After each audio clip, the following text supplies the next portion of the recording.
Ustedes que son padres de familia. Buenas tardes, señoras y señoritas. Aquí está el DJ.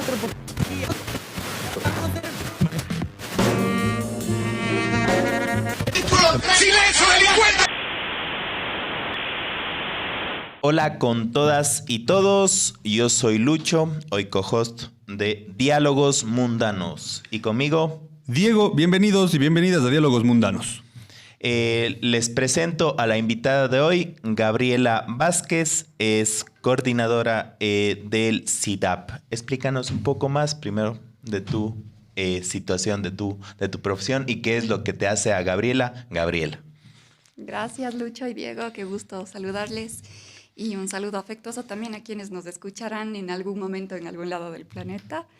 Bueno, mi nombre es María Gabriela Vázquez y para responder la pregunta de quién soy, pues creo que siempre me gusta decir que soy un ser humano, ante todo, amante de las artes, amante de la estética.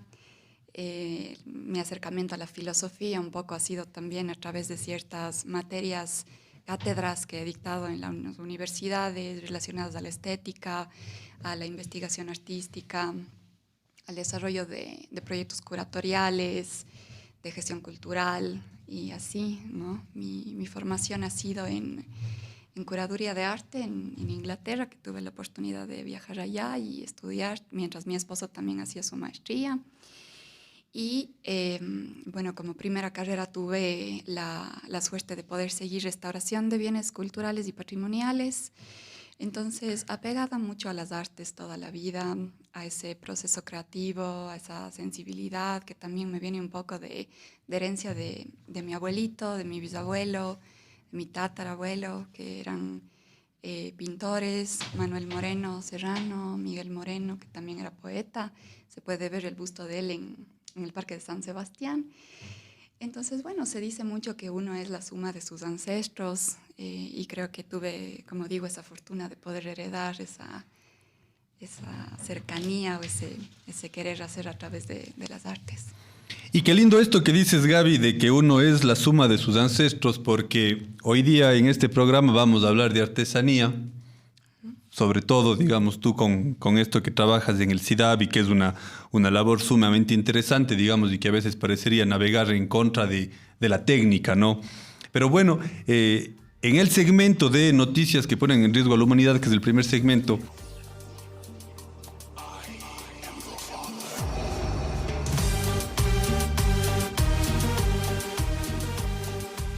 tratamos de escoger algunas noticias, pero lamentablemente las noticias de la artesanía siempre son como los artesanos cada vez son menos, es una situación complicadísima y como que de a poco vamos perdiendo la posibilidad de valorar en lo artesano no solamente lo bello, sino también esto, o sea, la herencia que tenemos de nuestros ancestros y a la final ese vínculo que nos arraiga a un lugar.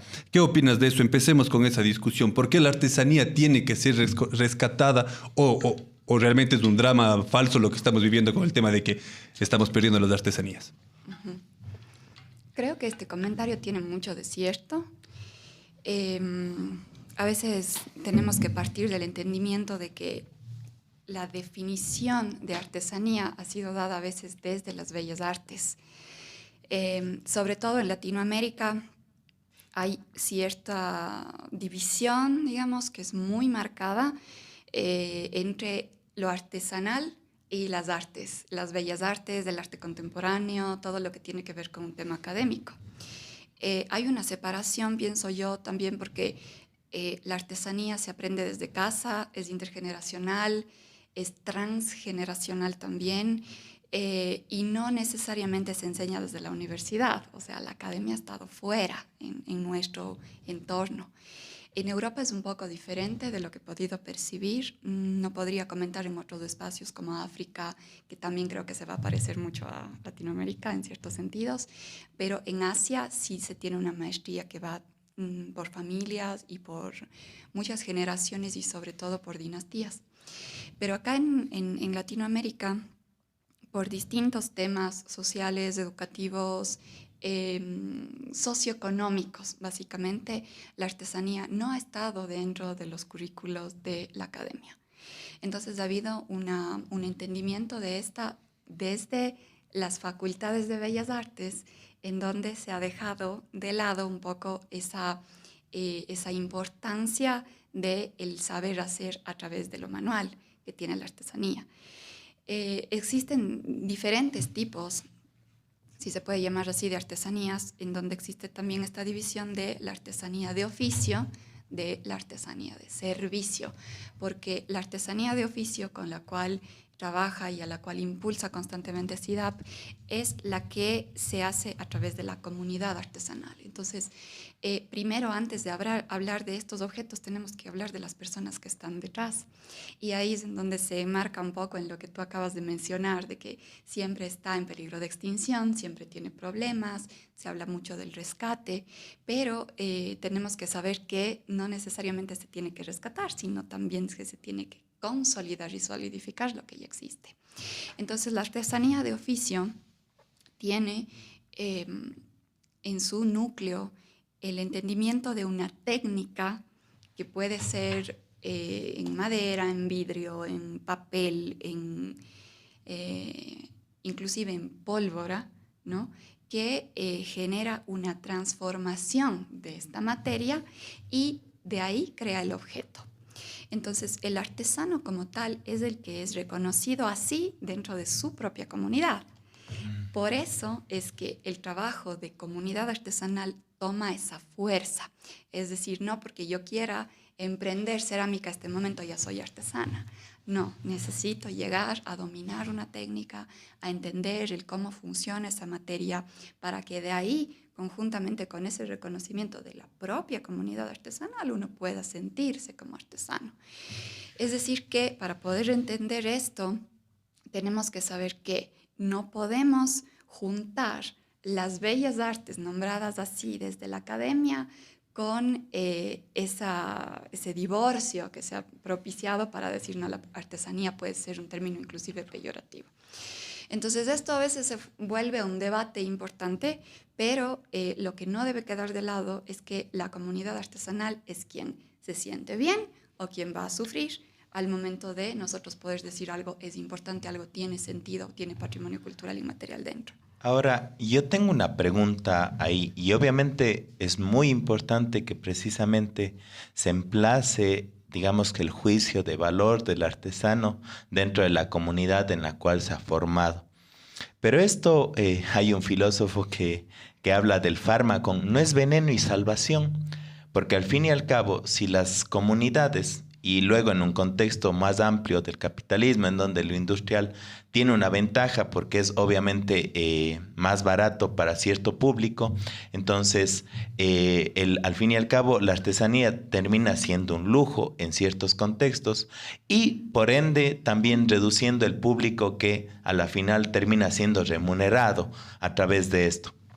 Lo que digo que es Pharmacon es que sí, si bien es cierto, la comunidad se le da el valor de poder, una identidad y poder nombrar a alguien artesano en tal o cual oficio, también no estaría reduciendo la capacidad de transmitir ese oficio dentro de otras esferas o cuestiones tal vez incluso a otros públicos que están fuera mismo de la comunidad. Esa es una pregunta que en realidad, y cómo tal vez, cómo se ha pensado eso tal vez desde la institucionalidad. Dijo que era una pregunta, hizo 3, pero bueno. Lo siento. Así es la filosofía, no tiene límites. Sí, no. Yeah.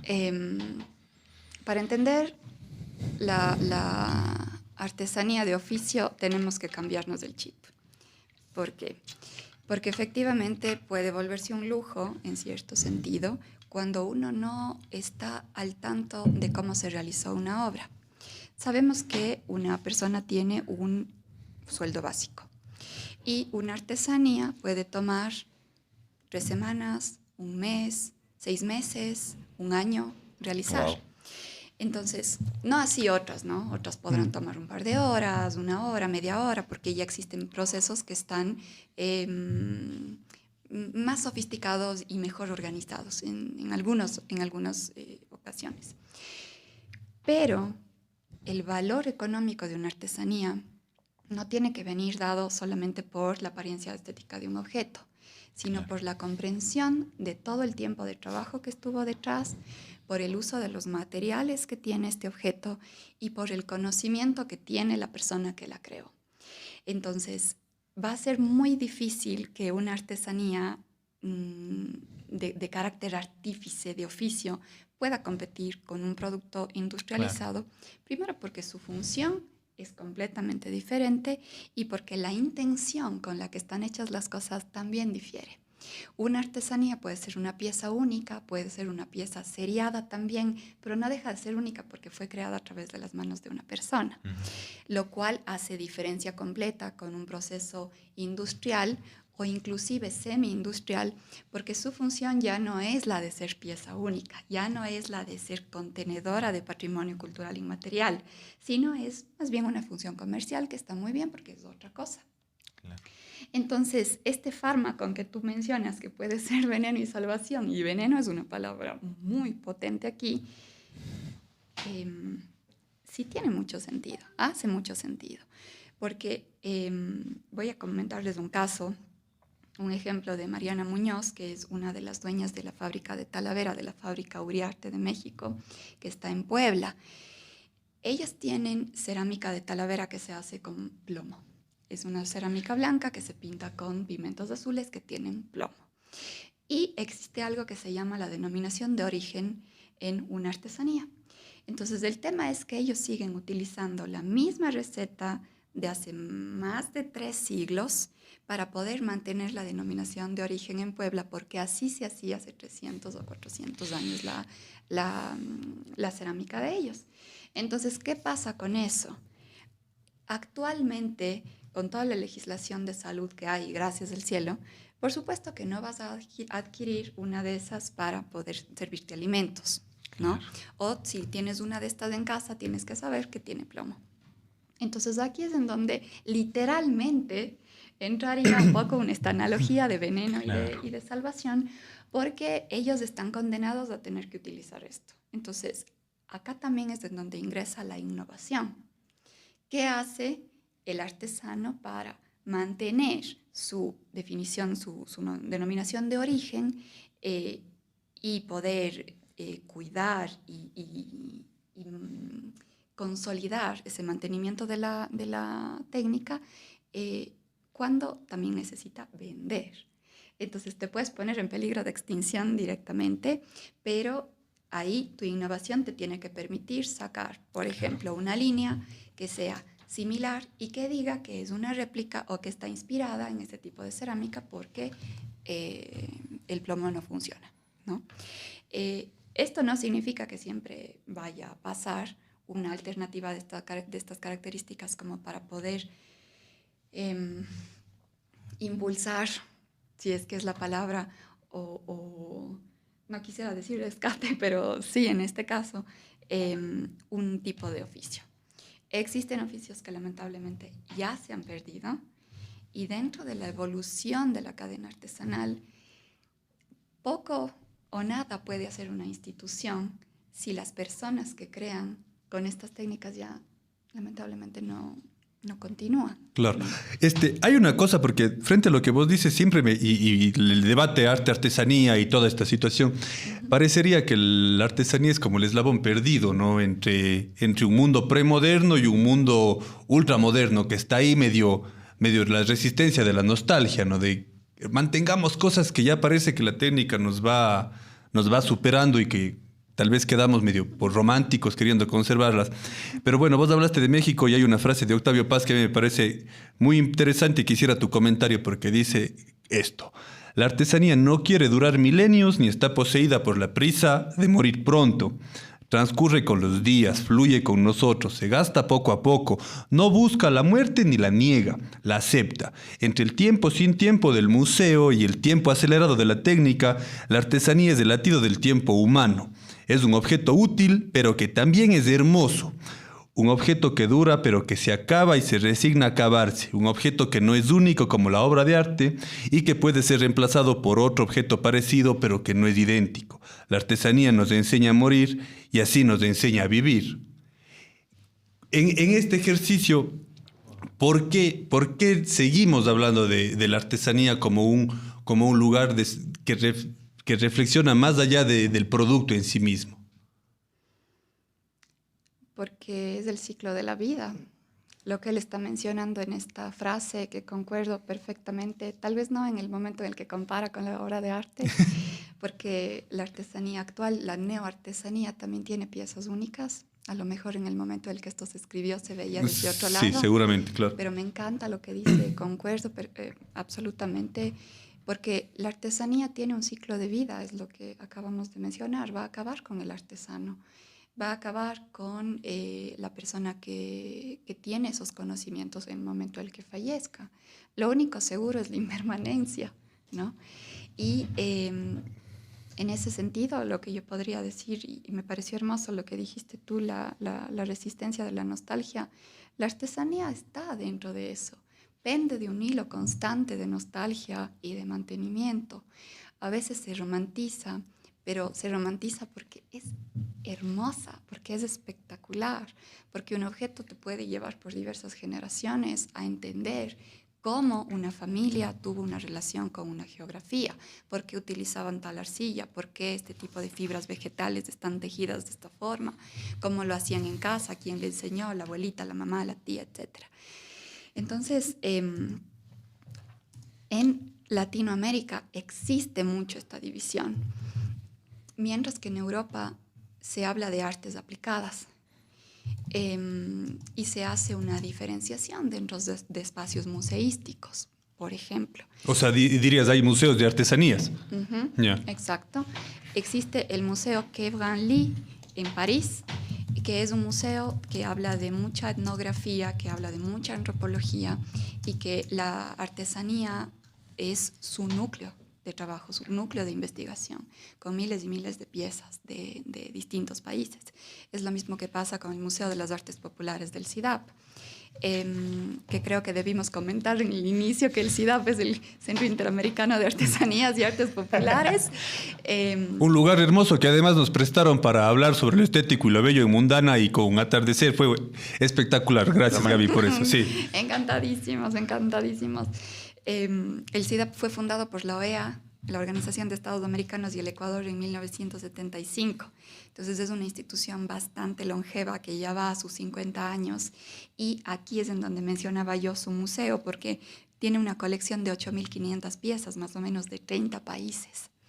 De hecho, dentro de un mes y medio más o menos vamos a estar abriendo la exposición semipermanente.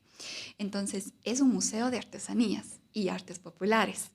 El que menciono de París es así y existen muchos otros países también. En Londres está el Victorian Albert Museum, por ejemplo, que tiene mucho de artesanal, mucho en vestimenta, mucho en trabajo de manejo fotográfico, de técnica, de cómo crear la fotografía, ¿no?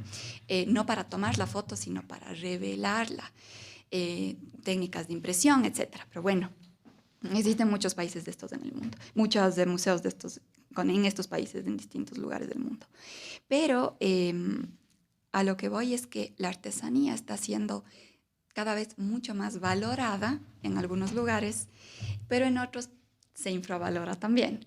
Entonces, la labor de quienes consumimos y quienes vivimos de las artesanías y de las artes aplicadas, me incluyo en eso porque también hago cerámica, es poner en valor estos patrimonios intangibles que otros objetos no tienen y que de hecho son reconocidos por la UNESCO para nombrar ciudades Patrimonio Cultural de la Humanidad, como Cuenca, y para nombrar a través del Consejo Mundial de Artesanías, adscrito a la UNESCO, a ciudades como ciudades mundiales de las artesanías, que también tiene Cuenca. Chéverazo. Y voy a hacer una larga introducción para el segmento y que ya les diré luego, primero hago la introducción. Recojo varios momentos que hablaste y en verdad me parece súper importante. Y perdón, me refiero de nuevo a este bendito Stigler, que es mi santo patrón ahorita, que le andaba leyendo un montón. Pero él dice que la técnica, estudiada desde no solo como técnica, como tecnología, sino el acto de sistematizar algún comportamiento y luego materializarlo en un objeto, es un registro de la historia. y él incluso lo lleva hacia el terreno de definición de antropológico humano. Es una extensión del ser humano para él. Y creo que ahí obviamente la resistencia nostálgica que estaba diciendo el Diego parece también un término súper bonito. Pareciera que sí, la relevancia en países industriales es en países industriales donde se ha entendido que el mero hecho del acto humano creativo y eso representando en la artesanía debe ser valorado y que luego va a tender a lastimosamente a menos y esperemos que nunca se extinga ese acto creativo de poder estar con arcilla y cuestiones así. Y dando paso ahora al segmento de algoritmo mundano, ahora se ha visto una tendencia así y creo que mucho desde países industriales es en estetizar de una manera muy romántica, por ejemplo, a personas que trabajan con cuero, con arcilla, y desde una lógica también de formar una marca personal para poder acceder a otro público y también financiar más su labor, igual el encuadernado y cuestiones así.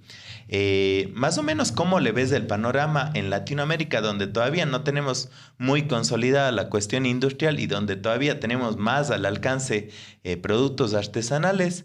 Y creo que eso al fin y al cabo también cuando uno está más en el día a día con eso lo hace valorar menos y que no debería ser así, ¿no es cierto?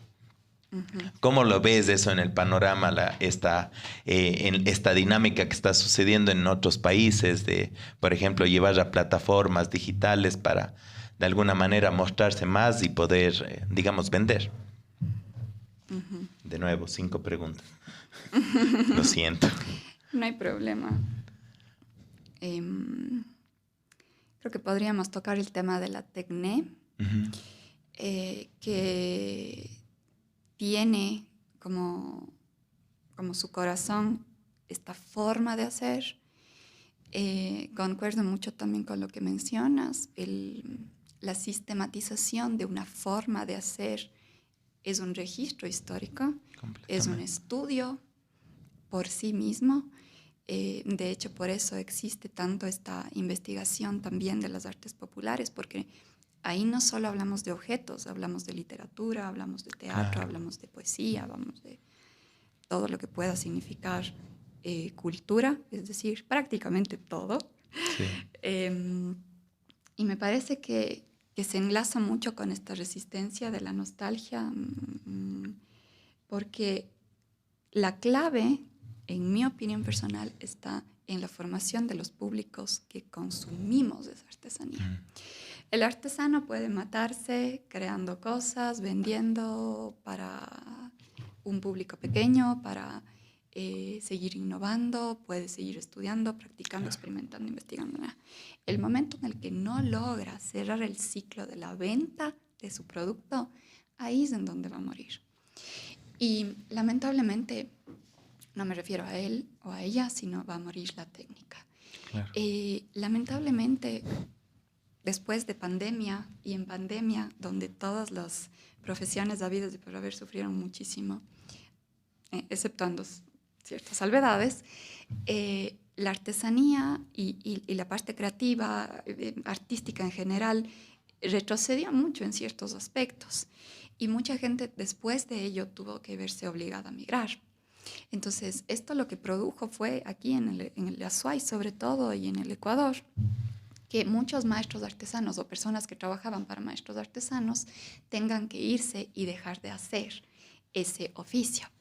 Entonces, el riesgo es muy latente, en algunos casos es una extinción inminente, porque el aspecto económico es el que siempre va a estar supeditando a poder manejar o no una técnica en el tiempo. ¿Por qué digo que la educación de quienes consumimos artesanía es la que puede hacer que salve de alguna manera esto? Porque el momento en el que nosotros adquirimos, usamos en vestimenta, usamos en casa, usamos para regalar, etcétera, este tipo de objetos, entonces sí se sigue dando esta dinamización en la producción y en la economía. Algo importante de la artesanía, que en la que sí se diferencia, por ejemplo, de las artes contemporáneas o del objeto artístico único que está en galería, museo, solo para ello, es que esto genera unas economías muy diversas, porque son objetos que están todo el tiempo rotando dentro de los mercados y porque tienen esa capacidad de poder ser seriadas y admiradas en su serie, ¿no? Entonces, si en casa podemos adquirir unos zapatos que son hechos a mano por un artesano que ya conocemos, a cambio de comprar algo del exterior, pues bienvenido sea, porque eso le ayuda no solamente al artesano y a su familia, sino que nuestra cultura, de alguna forma, puede mantenerse un poquito más de tiempo, ¿no? Entonces, adquirir en las ferias, visitar los talleres de artesanos, acercarse al SIDAP para preguntar dónde uno puede ir, a ver qué tipo de cosas existen, a conocer a los artesanos, a ir a sus espacios, es lo que conscientemente podría hacer que este peligro de extinción siga manteniéndose en peligro. Y no sea ya la extinción total. Y no sea la extinción total. Gaby, solamente para acabar, tenemos unos poquitos minutos. Hay una cosa que es sumamente preocupante, o que al menos se debate permanentemente, y es el tema de la apropiación cultural. Sí, porque hay una serie, por ejemplo, en los textiles, hay una serie de prácticas, de métodos, de formas, digamos, que son bastante comunitarias y que son bastante identitarias, y que de repente la gente dice, oh, mira, por ejemplo, ahora veía con esta movilización de Palestina en todo el mundo que hay las pasarelas de alta costura que están tomando, digamos, del tejido de la kufilla para supuestamente reivindicar. No tengo una posición oficial, te digo, ni siquiera personal, porque digo, me parece interesante que exhiban eso, pero al final también estás tomando algo para rentabilizarlo sin que eso llegue a la persona que es la portadora de esa herencia o de esa memoria. ¿Qué pasaría ahí? O cómo podemos hacer. ¿Qué tanto se puede decir? Si vos portas una cosa linda, no sé, una macana, por ejemplo, transformada en una prenda más utilitaria de lo urbano, ¿no estás también un poco matando la historia de la artesanía que hay ahí, de la herencia artesana que hay ahí? Es una buena pregunta. Así como dijimos hace un momento, no creo que tenga una sola respuesta, sino emanarán más preguntas. Bueno, de eso se trata, que hagamos más preguntas y que siempre nos queden. Ajá. Que nos falte tiempo. Sí. Siempre nos va a faltar el tiempo, creo. La apropiación cultural es una realidad. Vivimos en un mundo globalizado. Vamos a tomar todos referencias, entre comillas, de inspiración de todos. Lo que puede aportar en eso es, como se hace en la literatura, citar. Poner el nombre de la persona que lo creó, dejar establecido dentro de una colección cuál fue la inspiración o qué fue lo que te llevó a crear este tipo de geometrías, de dónde provienen, simplemente decir de dónde se tomaron o por qué las colocaste dentro de tu diseño, ¿no? Y ahí es en donde poner el nombre del artesano desde inicio es fundamental. Existen muchas colaboraciones entre diseñadores y artesanos, arquitectos y artesanos, artistas, plásticos y artesanos directamente. Y lo que nosotros como SIDAP hacemos siempre es no solamente impulsar, sino exigir que el nombre del artesano o la cultura de donde se toma algo sea nombrada dentro de autoría. De esa forma se puede más bien catapultar o crear como plataforma para que esa acción que llama mucho la atención dentro de una pasarela, dentro de una manifestación, dentro de una creación de zapatos, de bolsos o de diseño de interiores, etc., tenga desde inicio el nombre de quien la puso, porque está ahí. Entonces, claro, yo puedo tomar una apropiación de China, pero eso en realidad no me va a hacer muy productivo, más bien puede ser como perjudicial, como que tiene que ver alguien de Cuenca con China y no hace sentido, ¿no? A no ser que hayas vivido allá un tiempo y tuviste esa influencia de esa cultura. Entonces, colocar el nombre del artesano, colocar el nombre del grupo indígena de donde parte, un diseño, el lugar, eso es lo fundamental. Porque no podemos ponernos en contra del supertren global que nos viene encima. Claro. Pero sí podemos ser conscientes de quién lo hizo y dónde. Claro, justo hace tiempo yo me hacía debates sobre la identidad y en este caso sí, la identidad cultural, por ejemplo, si nos ponemos a hacer cómics, ¿cómo vamos a competir contra el magno productor de cómic que es Estados Unidos? Y por ejemplo, si es que eso le volcamos hacia tomar elementos de la cultura acá en la cual nosotros estamos habitando, ahí obviamente vas a tener un cierto grado de distinción ante el público general mundial, que la función de la multiculturalidad y toda la cuestión. Bueno, Gaby, muchísimas gracias. Tenía una pregunta que se me queda en el tintero porque la Bienal de Artesanía que se hizo hace poco aquí en Cuenca también era un intento de juntar estos dos mundos que parecen tan antagónicos, pero podremos conversar y siempre bienvenida a este espacio de Diálogos Mundanos. Ha sido sumamente interesante conversar contigo. A Lucho que nos hizo de Noé hoy día, que de el co-host, agradecerle también a la Facultad de Filosofía de la Universidad de Cuenca por prestarnos el espacio para grabar Diálogos Mundanos, a Martín que está en el máster y a todas las personas, pues también recordarles que en revistamundana.es están artículos de la Gaby, algún día estarán de Lucho y bueno, de un montón de escritores y escritoras que se dedican efectivamente a reflexionar sobre diferentes temas y las columnas de la Gaby sobre artesanía son sumamente interesantes porque creo que también posicionan varios de los debates que hemos tenido en este programa. Así que agradecerte mucho a todas las personas que nos escuchan y hacen que el esfuerzo de Mundana como iniciativa autogestionada sea posible y que nos llena de alegría que la filosofía pueda ser esta herramienta de encuentro, de que la palabra nos encuentre y que la memoria también nos una como un colectivo por cambiar las realidades, por hacer de la reflexión un ejercicio para dejar el mundo mejor. Así que a todos y todas nos veremos, nos escucharemos en una próxima y esto ha sido Diálogos Mundanos. Muchas gracias. Chau. Gracias, chao.